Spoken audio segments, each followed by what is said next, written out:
I'm invincible. I'm paying money. The girl's happy. She's got no money. I got my rocks off. Oh, how good is this?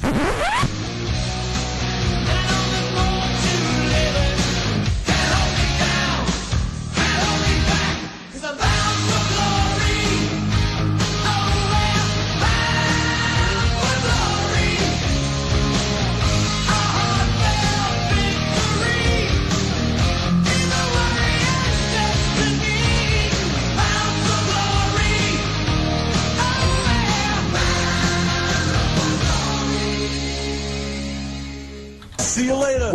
Welcome to Bound for Glory on SYN, the only AFL show on SYN. We've got another massive show this week. Of course, we'll be reviewing the grand final yesterday, in which Hawthorn were triumphant over Freo by 15 points. We'll review some trade rumours, of course, and those two teams as well. We'll look at their seasons to date, and we'll do the Bound for Glory quiz, which we did on the grand final episode last year, and it was pretty eventful, so I think we'll have another crack at it. But first, we'll introduce the panel. My name's Ethan. I'm Joe. I'm Peter. I'm Damon. And also we've got an interview with the Box Hill coach, Damien Carroll. Damien Carroll, that's right, after his victorious grand final in the VFL last week, which was pretty good by Box Hill as well to overcome the pretty rampant favourites in Geelong. Yeah, it wasn't a good week for the Geelong and Hawks fan last week, but I guess this week Hawks have, done the double. They've won the VFL and the grand final on the back of some great performances, as well as a fantastic team display. Yeah, it's been a pretty good year for them, hasn't it, to win premierships in both the VFL and AFL. Of course, off a fantastic season in the AFL. They've been the dominant team all year, and it showed yesterday. I think from the word go, we could tell that they were pretty sore after last year's loss to Sydney, and they came out firing. I think their pressure was fantastic. I think overall it was the best defensive effort they've put on all year. Their tackling in the forward half, because I think Freo were nervous, I think as any team would be, as any player would be, but Hawthorn really pounced on that, and they really, tried to, force more pressure on them to, really make aware that, Freo, this is a grand final, this is, 10 times the intensity you've ever played at, and, Freo really made a lot of mistakes early, and Hawthorn, credit to them, they played well. Credit to Hawthorn for kicking straight as well. Yeah, Freo did have their chances early, especially Nathan Fyfe. It was windy, but it was swirly. I mean, you could tell with the images on the Premiership Cup early that the streamers were flying around a bit, and it always swirls at the MCG. You can never really tell exactly where it's going, but nonetheless, I think a player like Nathan Fyfe, he's still got to kick straight. I mean, when you got your opportunities, especially in a grand final, you just got to take them, and he had probably 3 set shots in the end and kicked 1 behind from those 3, so not a good result. Yeah, it wasn't a fantastic day for Fremantle. I mean, at one stage it looked like they were going to come back in that third quarter. Pavlich got up and about, and because he probably had a poor first half, particularly first quarter, he didn't touch it, along with Chris Mayne. Those two were extremely quiet, but he started to lift in the third quarter, and you thought, oh yeah, here comes a game. But then Hawthorn, being the premier team that they are, just settled and got the job done. I think the way Pavlich played in the second half and then in the third quarter, I think it says a lot about the way Freo approached it. Is that Pavlich, he naturally likes to find the ball, he likes to push up the ground and mark a bit, and he really tried to do that even further because Freo just couldn't get it out of their defensive 50, and there were times when he was caught, on their defensive 50, and, when a Fremantle player was trying to win a clearance, they'd be just hacking at 45 metres, and it wouldn't be near him at all, and, he had no chance to take a mark. So, they revisited that at half-time. I think they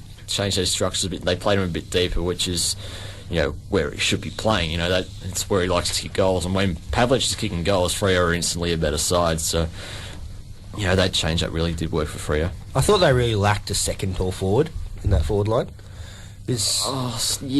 Structurally, because Ballantyne did nothing, and then Ballantyne did do nothing, and then what he did wasn't really positive at all. So there you go on. Yeah, then they took Zach Clark off 3/4 time, which was he did nothing as well. Really, he offered them nothing. That is true, but then Lake got all those intercept marks in the last. So I just thought they were missing a Kepper Bradley as bad as he is. Or Yeah, well, that's the thing. Freo still got all these players out. I think if they were playing someone like Kepper Bradley, who could bob up and kick 2 goals, Freo are instantly in a much better position. And I think subbing off Clark was the right move. I think they needed more run, and they got that from Neil, who, he was probably their best player in the last 10 minutes or so. Really found a lot of the footy in the last 10 minutes or so.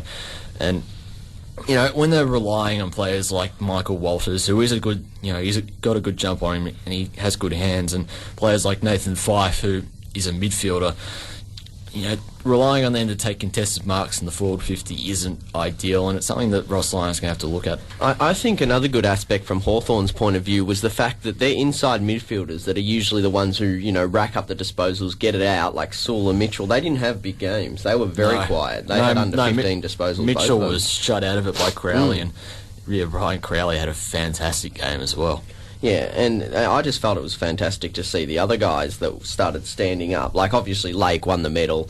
Hodge, you expect something from your captain, but Gunston, all the talk is always about Roughhead or Franklin and what they're going to do. Gunston's always sort of that, ace in the pack that can really hurt you because he's really the best kick. When you've got Franklin lining up for goal, you're sort of like, will this be a goal or it could be out in the full? Who knows?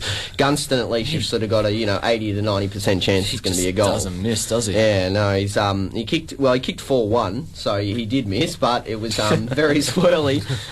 But it looked like he was going to kick 5, and he really gave it a real sort of shake for the medal. He was only 1 point off, which is fair enough. I was thinking it was out of Lake, Gunston, and then Hodge to an extent. I would have thought Jordan Lewis would be right up there in contention, but he wasn't in the end. I think he was one of their instrumental players in the third quarter, trying to rally back, some of the momentum, and he was great in the last quarter as well.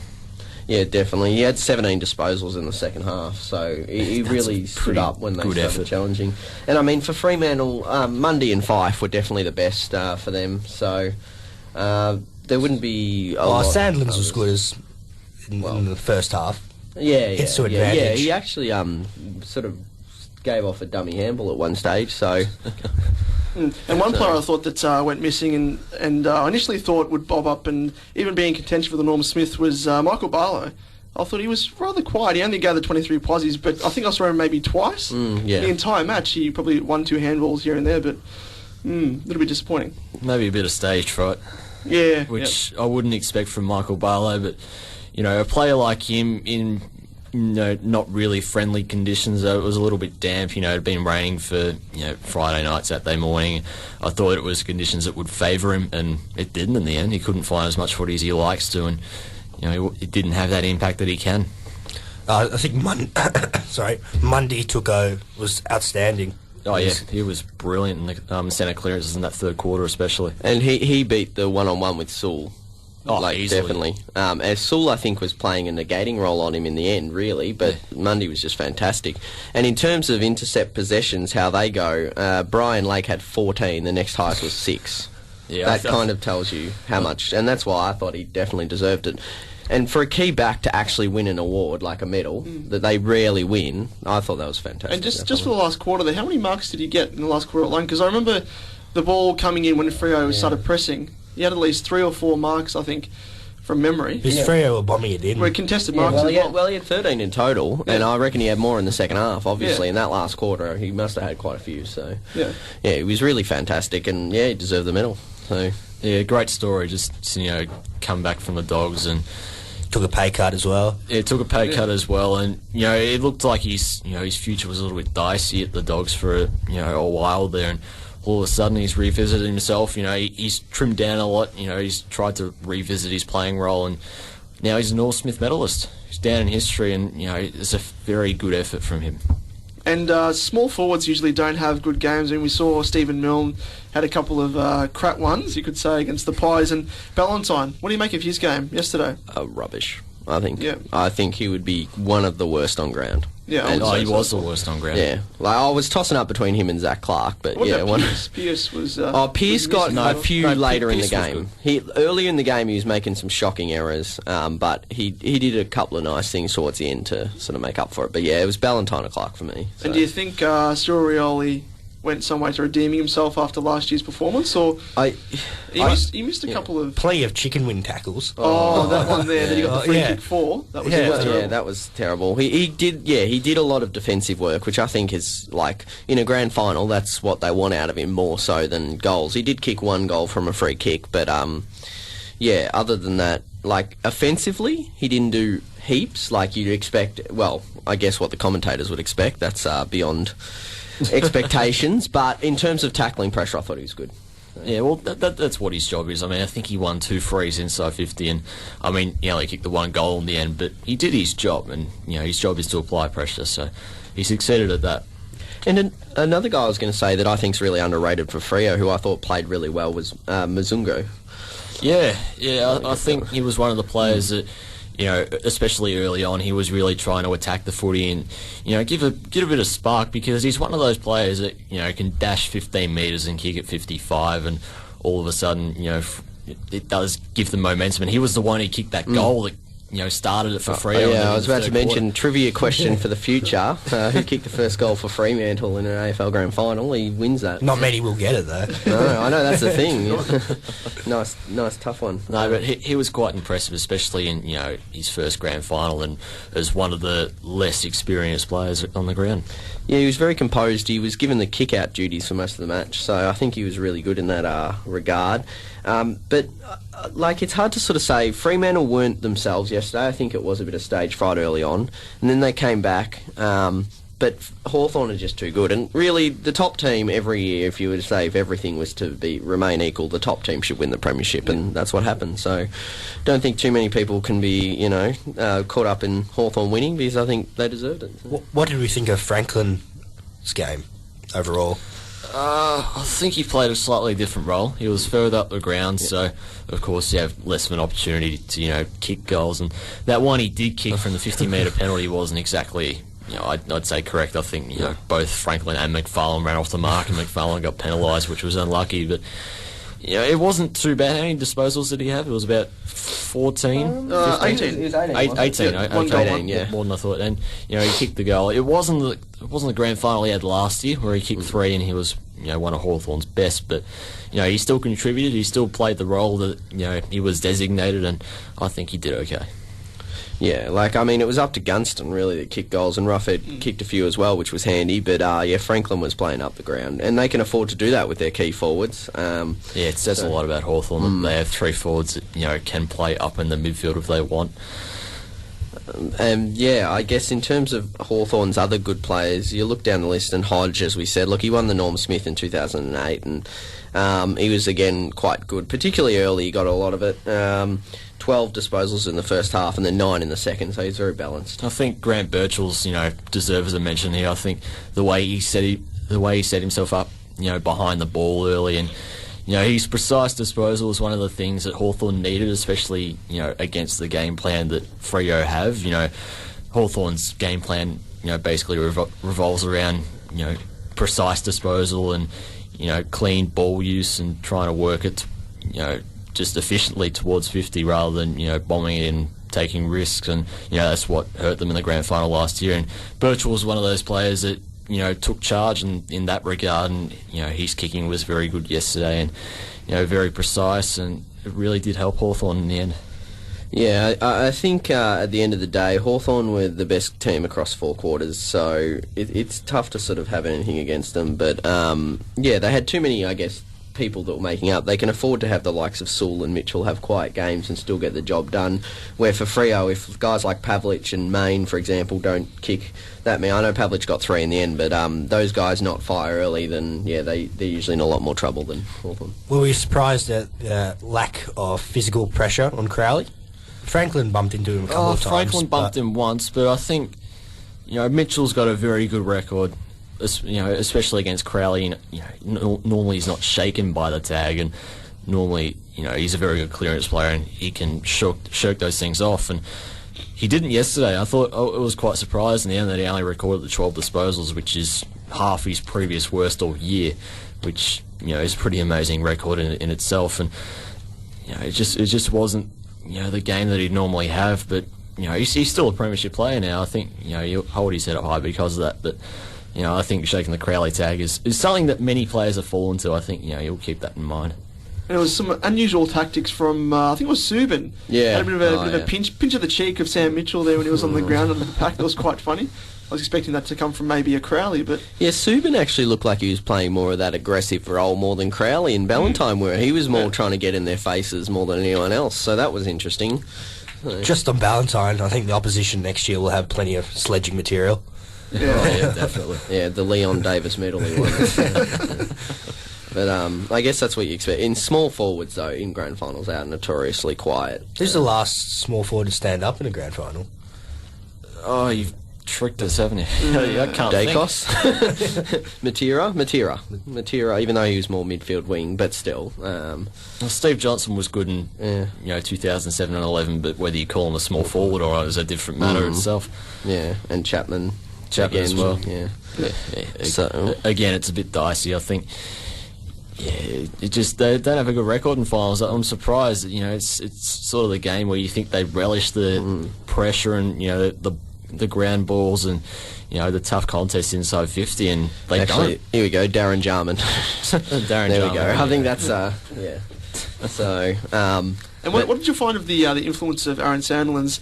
Fremantle won the hit-outs 55-27, so smashed them comprehensively. Yeah, well, it's almost like the best tap ruck in terms of the amount he gets against really one of the weaker combinations. So they're always going to lose out, I guess. Yeah. But they ended up winning the clearances, Hawthorn 42-34, and that's where I think was kind of the tonic for their win.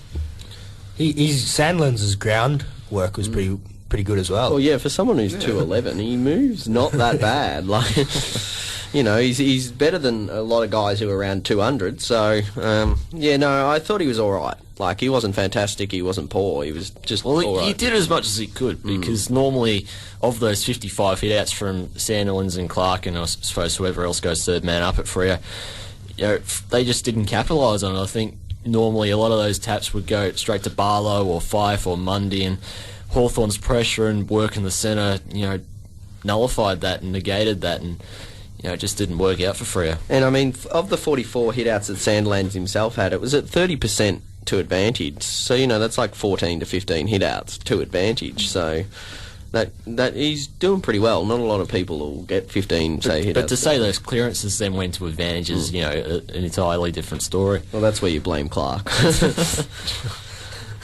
So. What do we think of the much hyped Hill Brothers battle? I think Bradley won that. Yep, I'd agree. Yeah. I think Stephen won plenty of the ball, which is, I think it's good for him, because he's a player that, when he does win, 20 disposals or so, Freo are instantly much better. And, Brad, I think his impacts, normally his decision-making is questionable, his kicking is questionable around, in the forward half, and up forward, he was hitting targets, he was making the right decisions, and ultimately he was a very important part of Hawthorn's forward line in the end, and ultimately he probably was the better brother. And when do we expect Buddy Franklin to announce that he's off to GWS? Internally or externally? Cause, externally. Well, the word is, that... internally, I think it's already been done. But he's told the players. Externally, I would say during this week, I would think later in the week. Well, yeah, you basically got to wait for free agency, I think. Whether it's done the first day or not is... I suppose we'll just have to wait and see. Yeah, and with that, I think we'll go to some SYN messages and we'll review both teams' seasons so far. Thank you. Hello there everybody, Thomas here, also known to you as TMG Unit 2.0. I'll be playing you a lot of classics, including some music that was hugely popular in different time zones and what is probably huge in alternative universes. All you need to do is listen in from 3 PM Mondays for TMG's Upscaler on SYN 90.7 FM, digital radio and streaming online. Cookie! Oh, love, I heard the best show on the radio the other day. Oh, really, Dales? What was it called? In Joke. In Yeah, Joke? on SYN. Oh, what time was it on, Dales? 5 PM to 6 PM, if I recall correctly. Oh, sounds good, Dales. Oh, love it. No, it was fantastic. They had all these interviews and segments, and, they had this one little bit at the start with a bit of a dithery old couple. Oh, really, Dales? We should give it a listen. No, we should, love. I reckon it'll be a hoot. All right, Dales. Want a cup of tea? No, I would love one, actually. A side quest is an optional section of a video game and is commonly found in role-playing games. It is a smaller mission within a larger storyline and can be used as a means to provide non-linear structures to an otherwise linear plot. As a general rule, the completion of side quests are not essential for the game to be finished, but can bring various benefits to the player characters. Also non-essential but highly awesome is side quests and Sin. So tune in Fridays at 11 PM to hear Side Quest, Sin's home of indie and retro gaming. A disclaimer. Sin is not responsible for any groaning, moaning, or throwing of radio sets across the room as a result of unintentional puns on its orchestral show, The Baton. And all sorts of extra little goodies, so it definitely helps if you keep up to date with The Baton.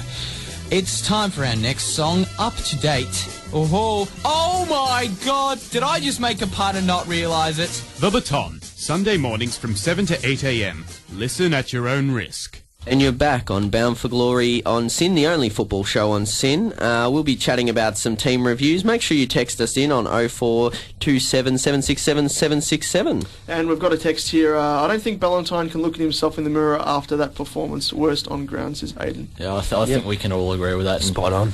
Yeah, no, it's pretty terrible. So, talking about Freo. Yeah, let's start with their review. I think, well, this season, I think you have to say it's a massive success, really. Oh, definitely. I think, Lions' game plan was, that, or his approach was that, Freo would eventually be a grand final side and, hopefully premiers, and he's done that within two seasons. He's gotten, in a grand final, and, I don't think many of us expected that at the start of the year. I think we were saying, okay, well, they finished 7th, they beat Geelong in an elimination final, and we were thinking, okay, maybe they'll do about the same next year, and they've improved massively. I think, the young players have really stepped up. Players like Lachie Neale's been fantastic. I think the side as a whole has improved and gelled, and now they've finished 2nd. Been a fantastic season. Yeah, I think a lot of the players, as you said, have really improved massively. And, I mean, Lions' game plan took a little while to implement because they were used to the running, attacking flow that Harvey brought on. Lyon then went fully sort of defensive last season. And this season he's had that defence, but he's also allowed for that bit of run and a bit of offence, which has forced him to win games. And we saw that against Geelong in the qualifying final, where they knew that they couldn't just lock everything down the whole game. They had to just run and run and run. And when they needed to, run backwards. And they're a fantastic two-way running side, much like Sydney in that regard. And, Lions' lockdown game plan is as good as anything, really, in terms of defence. So, they were found out a little in the grand final, but apart from that, they've had a fantastic season. What do we think on Ross Lyon's 3 grand final losses? All these teams have been poor shots on goal, or poor kicking teams. Well, they haven't been during the season, so I think a player like Nick Riewoldt under Ross Lyon was always an average shot for goal, because he'd run himself silly and he'd cover 15 k's a game, try kicking for goal in the last quarter. I think, and a player like Chris Mayne, I think he did kick that goal yesterday. So I mean, Freo got these good set shots, but I think the conditions didn't favour them yesterday. What else? I just think Nathan Fyfe has never historically been a good kick, so I think you can't say he was going to kick 3 goals from 3 chances. So I think it's something that they'll have to look at. It's something they have to address in the post-match review, because of course they'll try and cover everything because they want to be back there next year. But I don't think it'll be as high on the priority list as some other things. And just on Nat Fyfe, I thought Ross Lyon might have shot himself in the foot by did Nat Fyfe start in the forward line? He didn't. No, he started in the centre. I thought it was that he drifted forward though, because he is most potent in the middle, as we know, and up forward it kind of takes a little bit away from the Freo midfield with him there. Well, he was playing in the midfield early on. He was just trying to win clearances, and I think he realised before anyone else that Pavlich wasn't fine. He had to push himself forward, and good on him for doing that. He's got that now, so that he can push forward and hit the scoreboard. And if he does that more next year, he becomes a goal a game midfielder along with everything else he does.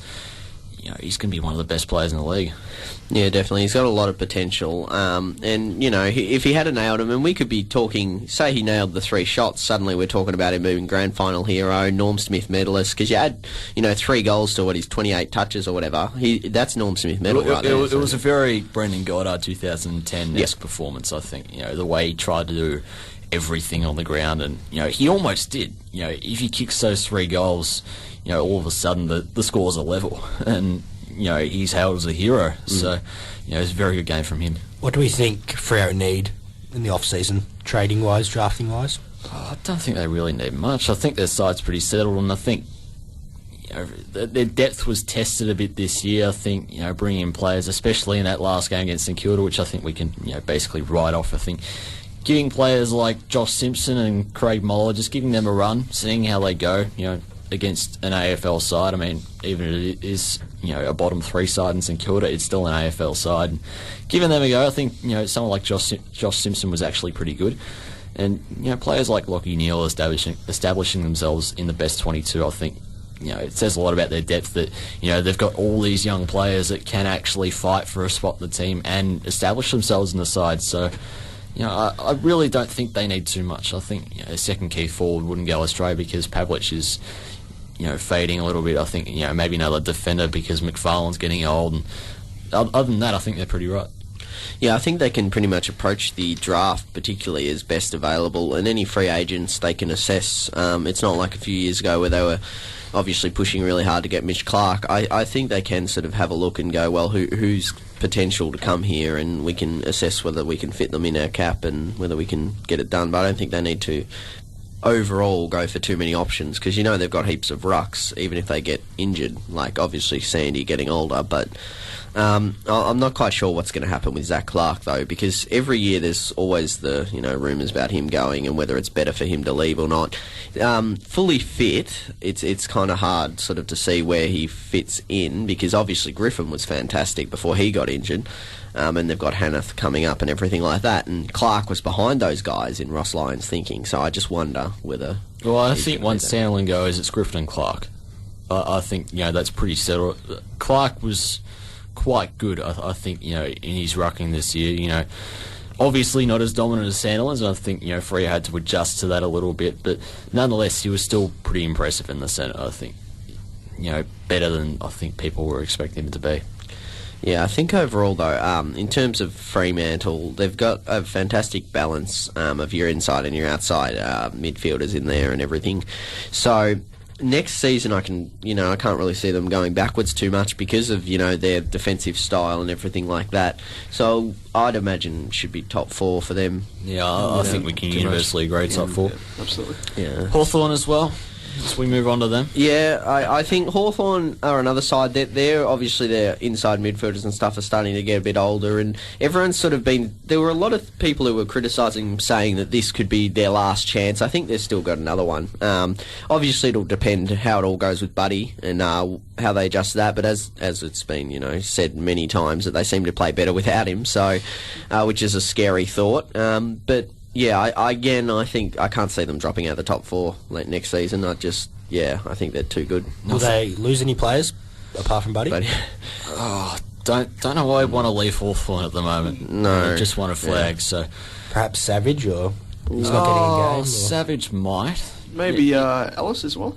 Ellis is the other one, yeah. Well, if they can find best 22 opportunities elsewhere, I mean, someone like Shane Savage, who I probably would have had in my Hawthorn best 22 for yesterday, I think, if he gets a good deal somewhere else, he'd probably be wise to take it. But other than that, I can't really see much. Well, no one who played yesterday will be wanting to leave, apart from Buddy. No. So I think Brent Guerrero flagged that he might retire, but other than that, I mean, Matt Suckling just walks straight back in and fills that role. So. Yeah. Brendan Whitecross when he gets back later. Yeah. It's ridiculous. And there's another one too, isn't there, that's out? Schoenmakers as well. Yeah, Schoenmakers. And I felt bad for Schoenmakers because he'd had so many critics and finally started playing some great footy and then got injured. Yeah, so he was fantastic early in the year, and it'd be great to see him back next year. And I think the one thing that Hawthorn have to address, which did touch on Pete, was their midfield is ageing a bit. And I think yesterday they showed that they have players like Isaac Smith who can go into the centre. Still got Jordan Lewis who's 27, 28. He's basically in his prime. Someone like Brad Hill maybe could establish himself as a bit of a contested ball winner. Still Rioli as well. He's done that in the past. I think Alistair Clarkson, he's probably the one thing that he has to address is that Mitchell is nearing 30. I think Saul's 30. Sean Burgoyne is 30. These players are getting old, and they'll have another crack next year. But for 2015, 2016, you can't just let these players play out and then have no one to replace them. Yeah, I think that's what I sort of agree with, the fact that I think Hawthorn still have another chance at a premiership next season, but then beyond that I think they're going to start slipping, so they need to sort of address those. Maybe even if they don't do a lot this off-season, they definitely need to next off-season, so that's something I'm sure Clarkson will be addressing. So top 4 next year again? Oh yeah, definitely. Top I 2? can't, I think they'll be top 2, unless injuries strike again, otherwise. Yeah. Make sure you text us in, of course, on 0427 767 767 or online on sin.org.au for a free web message. You're on Banff Glory, and we'll take you to some ads. Are you sick of the politicians of today? Leaving young people on the dole is such a terrible waste. Tune in to Future Politicians to hear from the leaders of tomorrow. Saturdays, 3:30 to 4:30. Gaming's come a long way in 30 years. So much so that on Fridays, Sin has 2 shows dedicated to it. From Space Invaders to Sonic the Hedgehog, Spyro to Final Fantasy, and all the way to Mass Effect, video games have quickly gone from something for kids to a pivotal part of human society. So much so that on Fridays, Sin has 2 shows dedicated to it. Radio Respawn is on from 3, 1 hour of gaming news, reviews, and events from all of the biggest series you come to know and love. From 11, SideQuest, your source for both retro and indie games, delving into the weird, wonderful, and generally unheard of side of gaming. You're not going to find that anywhere else. Because Friday is game day on Sin Radio. Not listening to Objection is criminal.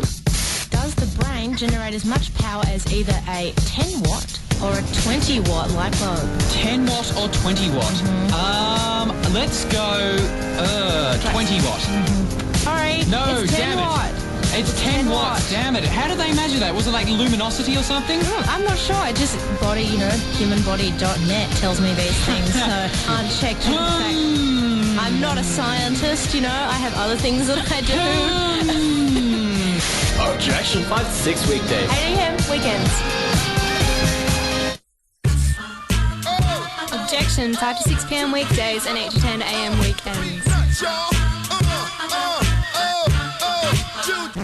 Hi, I'm Kira and blankety blank. Objection on Sin. Are you a fan of Monday Night Raw?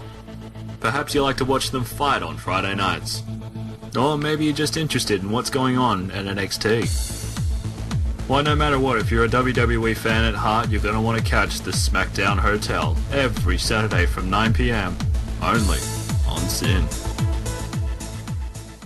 And you're back on Bound for Glory, the only football show on Sin.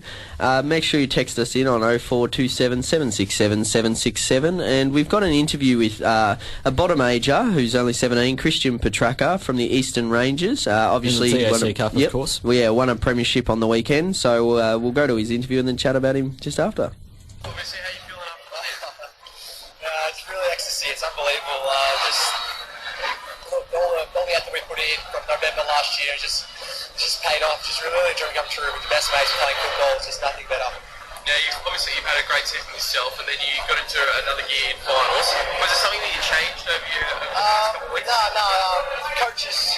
Coaches, they just keep showing up. The goals will come. I haven't had a few off kicking, but as long as you show up and the rest takes care of itself, it's kind of instinct pretty much. Yeah. So Morris is obviously he's developed players really well at the start of the season. And it looks like you guys had like a pretty even spread. Now you've got guys who have like really developed heaps this year. Definitely. We are at the start of the season. You wouldn't say we're top 4. Just a few individual players like Boydie and Honeychurch and McStay. But look, the coach, you've got to give it all to the coaching staff and all the high performance and physio. They've really developed us and matured us, and just can't thank it much. Now, you've been playing a lot of midfield and forward. Is there a spot that you prefer, or you like to? I only had half pre-season this year, so I started half forward. I was pretty comfortable there all through it, but I pushed into the midfield. But hopefully next year, my top age year, I'll definitely have a really good pre-season. Definitely push into the midfield. So what are you going to do? Obviously, you got a bit of time off now. Are you just going to concentrate on school, or celebrate this first. Don't want to think too much, but we've got the holidays now, so I'll definitely do a lot of homework for the year 12 exams coming up. But that's about it really. Right, so you got a bit of time off. When do you start your pre-season? Sean, the home forwards coach, wanted us to have 4 to 6 weeks off. Just nothing at all, no physical activity or anything, and then after that, basically we get back into it probably around I think early November, late October. So yeah. And you're back on Bound for Glory. On Sin, that was Christian Pertracca from the Eastern Rangers. Basically, he's a bottom ager, so he's only 17 at the moment. He's not eligible to be drafted till next year. He would be drafted if it was this year, which sort of says how highly everyone rates him. To give you an extent, obviously he was one of the youngest on the field when they took on the Geelong Falcons, who were the top team in the TSC Cup in the preliminary final, and they won that game, and he kicked 5 goals, 5. So he's kind of, I guess, in terms of accuracy, he's a bit like Buddy, but he also picks up the 20 disposals a game, so he's fantastic. He's only the mid 180s in terms of height, but he's 93 kilos, so he's an absolute tank. Like, if you look at him, I think he's 184, 185, but he's 93 kilos, so he's already. So is he exclusively that medium forward, or does he have that ability to push up the ground as well? Well, he does have that ability. I think that's what we'll find out next season, because obviously they had one of the best midfielders in the midfields in the comp this year, the Eastern Rangers, so he didn't need to push up, but he has sort of moved onto a wing at times, so I think he'll play there a bit next season, but he's able to kick so many goals and have so much X factor that they use him down there, and I'm sure he'll be a top 10 pick next year. So definitely one to watch for, or for the lower clubs, or maybe to trade for if you're one of the other top clubs. And speaking of trades, we are heading into the silly season now. The big dance is over.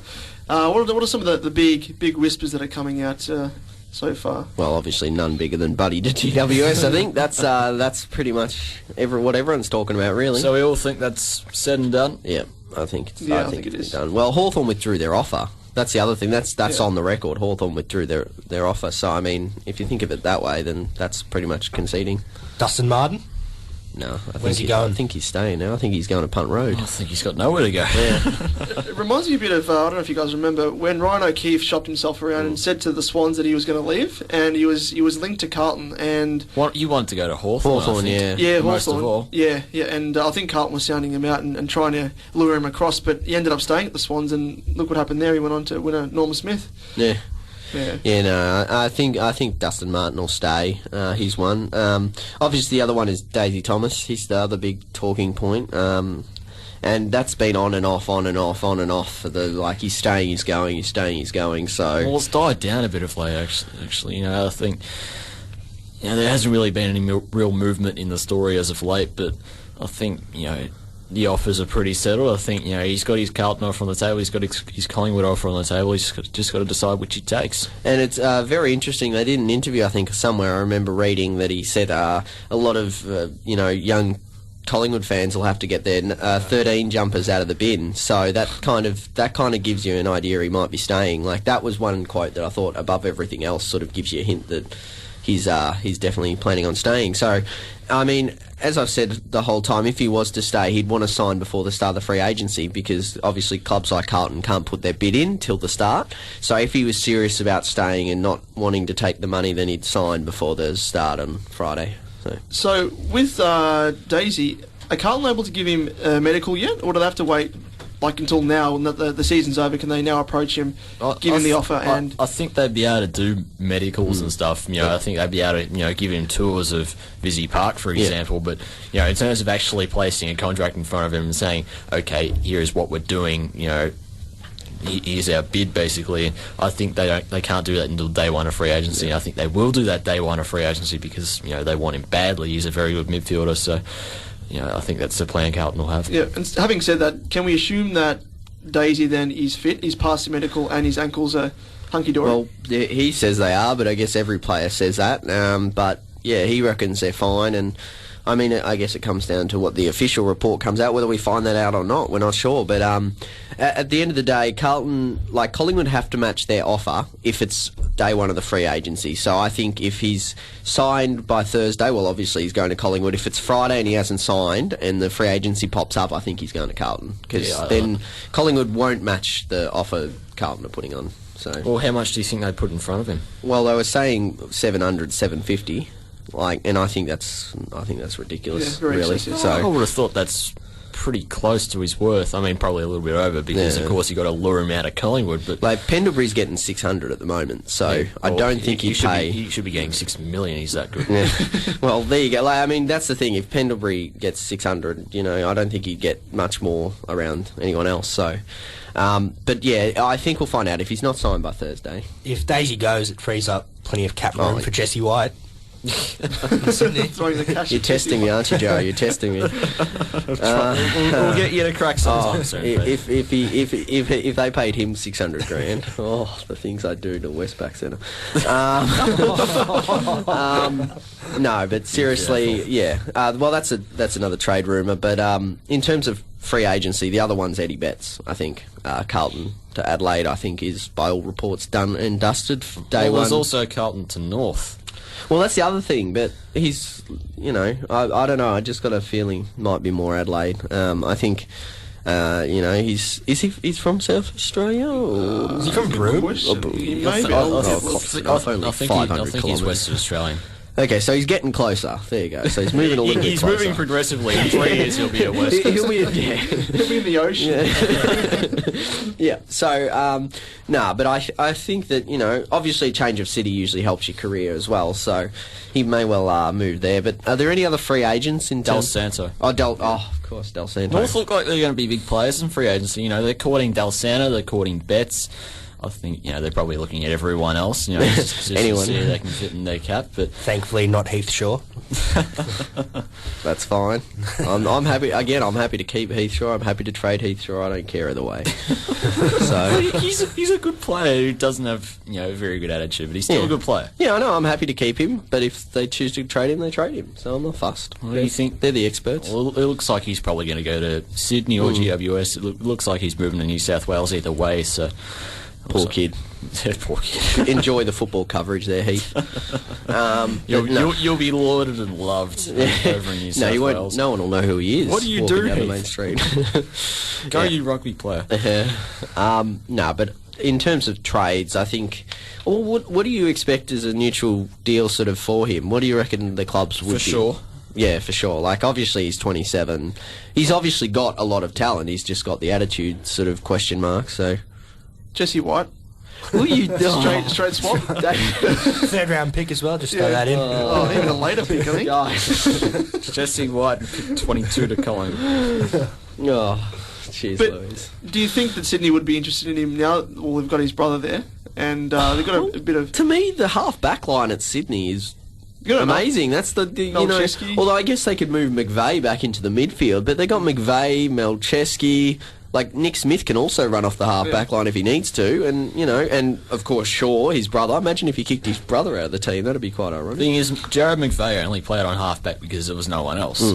Once they put Heath Shaw there, it puts Jared McVeigh back in the midfield, which is, where he likes to play and where he is, incredibly damaging. So I think if they get Heath Shaw, I think their depth was really tested this year when players like Roberts Thompson, Johnson, they're playing players like Dane Rampy made his debut in round 1 and played the entire season just because there was really no one else to fill that void. So once they chuck Heath Shaw in there, well, if they chuck Heath Shaw in there, it really does solidify their defence. You just see he played 22 games.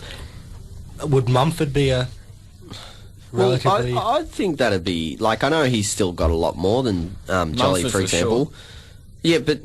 I don't see the need, because the reason they've been able to give Jolly the boot is the fact that Grundy and Witts have progressed more than you'd think. So to me... I don't think Grundy and Witts played 22 games at the moment. No, probably not, but they've still... Hudson's playing another year, for those not aware. So the beard. That's what I mean. So we've got Hudson on a $40,000 contract. I don't see the point in getting...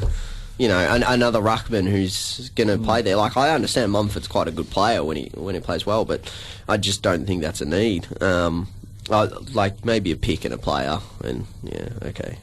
I don't know who, but someone. Yeah, okay, we know who you're going to say, but just on Collingwood, where do you reckon their delistings will go? Jolly, Cracker, Didac. Oh, Didac's got to go somewhere, surely. Didac's good enough. Like, Didac's lost all his pace, that's the thing. He's still got his, like, elite kick, though. That's the thing, he's one of the best kicks. So if you're just after an elite kick, someone who's, probably not going to tackle a whole heap or give really any defensive pressure targets whatsoever. But if you want someone, if your players can't kick and they're, someone, for example, I don't know, would Melbourne be interested in someone who can actually kick? Or Wow, I can't think I'll take anyone they can get at the moment. Oh, yeah.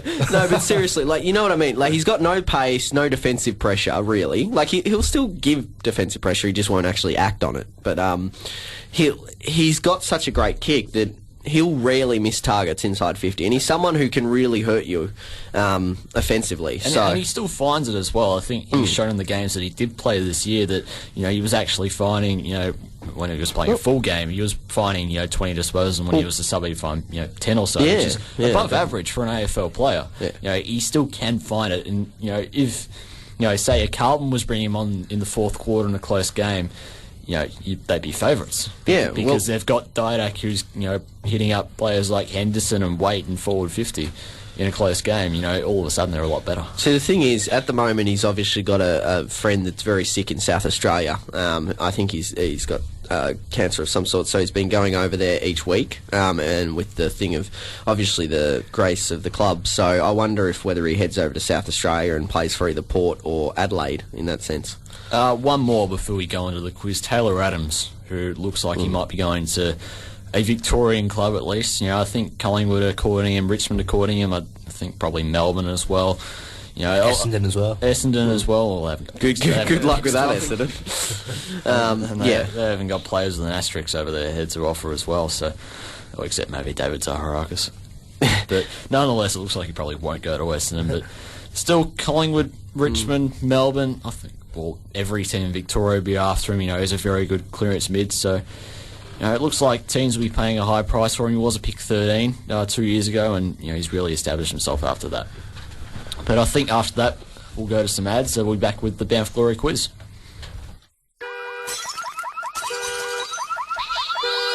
The sound of sin broadcast to you.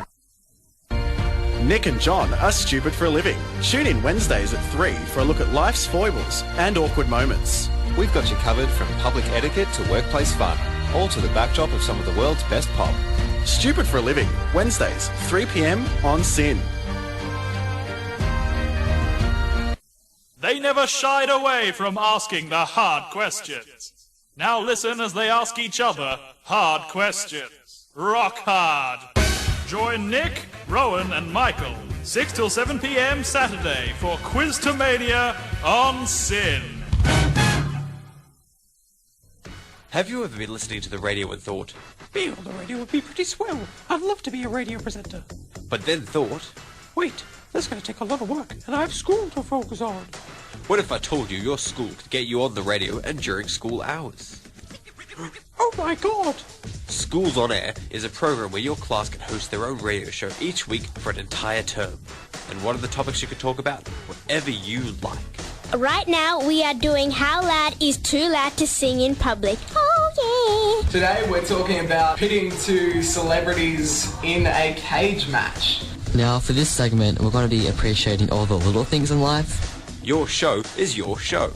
If you think this is for you, contact us on 9925 4747 or head to syn.org.au/learn. Panorama, giving you both sides of every story. Religion does not have any evidence backing it up.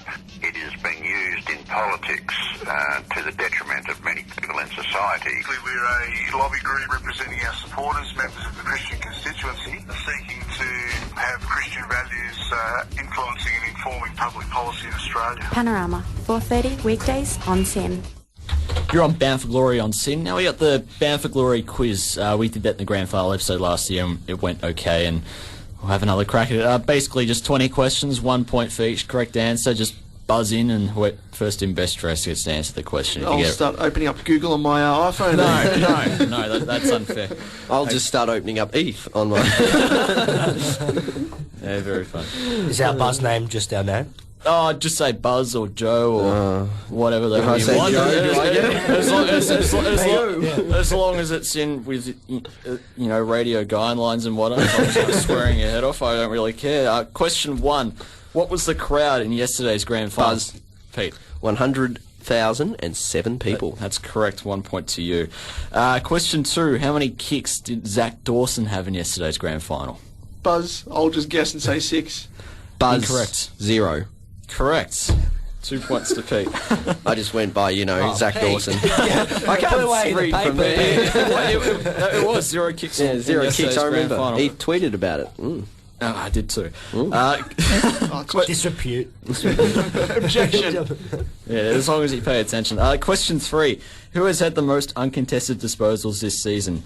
This is multiple choice, by the way. Steele Sidebottom, Dustin Martin, Sean Grigg, or Dan Hanbury? Buzz. Sean Grigg. Incorrect. Oh. Seagull. Buzz Hanbury. Incorrect. Buzz Sidebottom. Incorrect. Buzz Martin. That's correct. I really shouldn't give you a point for that, Pete, but you're on 3 from 3. Question 4: who currently holds pick 9 in the upcoming national draft? GWS. Correct. Good guess. Question 5: who has recorded more inside 50s this season? Stephen Hill or Brad Hill? Buzz. Brad Hill. Yes, that's correct. Just.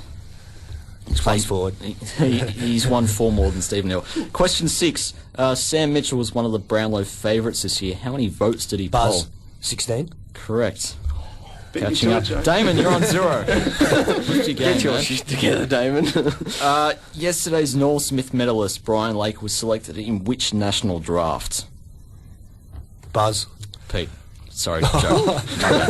Joe. 2003. Incorrect. Buzz. Damon. 2001. Correct. Bonus point if you can tell me which pick, which you probably won't, but you can guess if you want. Great faith. 42. No, false. It was 71. Question 8. Essendon were infamously placed 9th after their drug saga. Where would they have finished on the ladder if they weren't penalised? Buzz. Pete. 7th. Correct. You're on 5 points. Ahead of Joe and Sue Damon on 1. True or false? Chris Maston recorded 500 disposals for the season. Buzz. True. That's correct. Exactly Exactly 500. Question 10. This is multiple choice. Who has recorded the most clearances this season? Out of Scott Pendlebury, Kieran Jack, Joel Selwood, or Ben Cunnington? Buzz. Joe. Cunnington. That's correct. Yeah. Ooh. I know. He's recorded I knew that answer too, and I thought, damn it. 140 this season. Question 11. Who had more effective disposals yesterday? Lockie Neal or Hayden Ballantyne? Buzz. Pete. Lockie Neal. It was Lockie Neal. Yeah. A quarter of the game time. Question 12. What was the highest margin in a game not involving Greater Western Sydney or Melbourne this year? Oh, that's a... Buzz. 96 points. Adelaide, Sydney. No, that's incorrect. Not Buzz, does it involving... involve West Coast? No, it doesn't. Oh. Now I'm trying to think. Well, then, Bulldogs or No. Brisbane? No. Interesting. If you can get the team right, then I'll give you the point. Who are the other crap ones? No, we already said Gold Coast, didn't we? Gold No, Coast? you didn't. Gold Coast? It wasn't Gold Coast. Oh. Buzz. Essendon. Damon. St Kilda. It was. Can you tell me when? Oh, man, I can't believe... You got the point, but you Can't just believe I didn't tell me forgot when. that. Geelong. It was. I'll give you another point for that. It was Geelong in round 18 at Skills Stadium. I see how it is. Question 13. This is also involving St Kilda. How many changes did Fremantle make in that infamous match against St Kilda in round 23? Joe. 11. False. 12. Yes, that's correct. It was 12. They Yeah. made it. You two can team up all you like. It was 11 until they made a late change. Yeah, they made a late change. Damn you, Ross Lyon. Question 14. This is multiple choice as well. After Hawthorn, who has spent the longest percentage of games in front this year? Geelong, Richmond, Fremantle, or North Buzz. Melbourne? North Melbourne. False. Oh, Buzz. Richmond. Yes, it was Richmond. See what I mean? We get rid of Heath, and I'm going to see a lot better. Yeah, funny. Question 15. Who was Brisbane's best and fairest this year? Buzz. Damon. Patfull. Yes, it was Joel Patfull. I still don't know who he is. Key defender. He's Brisbane's best and fairest. It's such a weird system that rewards, Joel Patfull. I mean, he's a good player, but head of Tom Rockcliffe is a bit harsh. Question 16. How many goals did Jack Gunston kick in this year's final series? Buzz. Damon. I'm going to take a stab and say he had 7 going into yesterday's match, so 11. It was 11. That's what I was going to say. Except I was just going to take a punt too, so... Well done. You're on 5 points, so you can tie with Pete, who's on 9, Joe. You're on 3. Question 17, multiple choice. Who has the highest disposal efficiency this year? Grant Birchall, Troy Chaplin, Bashar Hooley, or Cade Simpson? Buzz. Joe. Chaplin? It was Troy Chaplin. Which means Pete has this wrapped up with 3 questions to go, so this is all. I should have tanked. Should have Drops tanked. Mike. Walks out. Yeah, you can leave. Question 18, again, multiple choice. Who has averaged the most marks per game this season? Was it Harry Taylor, Adam Tomlinson, Alex Rance, or Andrew Murray? Buzz. Adam Tomlinson. It was Adam Tomlinson. That was implied. We just had a text in. We have to check you for peptides, Pete. I reckon. No, he's finishing well, so it doesn't make sense. Question 19. How many goals did Jared Ruffhead kick in the home and away season for his Coleman medal this Buzz, 69. False. Buzz. Damon. 67. False. Buzz, 68. It was 68. You both got so close. And question 20, the last question. Of current head coaches, who has the highest win-loss record in the AFL? Buzz. Chris Scott. It was Chris Scott. Pete, you've won on 12 points. You've demolished this quiz. This is unfair and stupid, and you have finished well, so... Put your shirt back on, Pete. And pants as well, Pete. Well, you shouldn't have taken them off, Damon. Damon, you're second with 5, and Joe, you got to do some more research. You got 4. So, Pete, you've robbed this in so much, you can do the quiz next time. Oh, no, but then you'll just win it next time. Exactly, that's half the point. Win every second time, that's half the point. But nonetheless, you've been on Banff Glory on Sin. I think we can wrap this up, more or less. Again, you can follow us on Twitter. Of course, we'll be covering free agency and draft news at Banff Glory News on Twitter, and you can like us on Facebook as well. Of course, you can also check out our coverage on the site of the TAC Cup and all draft news at bfgnews.net. We've changed the domain, which is, I think, confused a few people, but nonetheless, as long as they find out we're there eventually, they'll find out we're there. So, of course, check that out for all your draft coverage, all your free agency coverage, and, of course, the best opinion news going around. Thanks for listening throughout the whole year. It's been a big year, boys. We got our last show next week. Oh, do we? Jeez, he was almost Now it's your last show, Joe. Get out, Joe. After that quiz performance, you're not coming back. It'll be me and Pete just talking to each other next week. But nonetheless, you have been on Banff Glory today, and of course check us out for our last show next week. Thanks for listening. We'll be back next week. I'm invincible. I'm paying money. The girl's happy. She's got no money. I got my rocks off. Oh, how good is this?